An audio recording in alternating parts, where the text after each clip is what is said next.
माँ महसूस होती है। माँ महसूस होती है नज़र के सामने, जैसे कभी वो फूल की मानित। नज़र से दूर जो जाए तो खुशबू बनकर आती है। माँ महसूस होती है। खुशबू फूल ज़ादी हो, किसी आंचल से निकली हो, किसी तरबत पे ठहरी हो, किसी सहरे की बासी हो, मगर महदूद मुद्दत तक बेचारी कायम रहती है।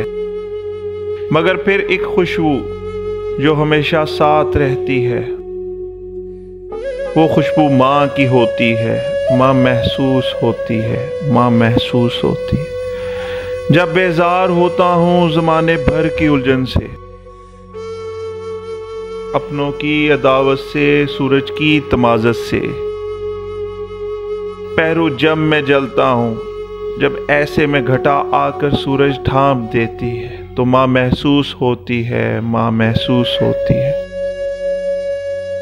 बाज़ारे ज़ीस में हर सू रुपए पैसों की चंचन है। कहीं तोहफों की चाहत है, कहीं रिश्तों की उलझन है। हमारी जिंदगी तो बस किसी आतिश का ईंधन है। ऐसे में कोई पूछे कि रोटी खाई है तुमने, तो आंखें भीग जाती हैं। माँ महसूस होती है। सच में माँ महसूस होती है। नमाजों में, दुआओं में, कुरान की पाक सदाओं में जब जिक्र जन्नत का आता है, कसमें माबूद की मेरे, ऐसे साथ में मुझको सच में माँ महसूस होती है। माँ महसूस होती है।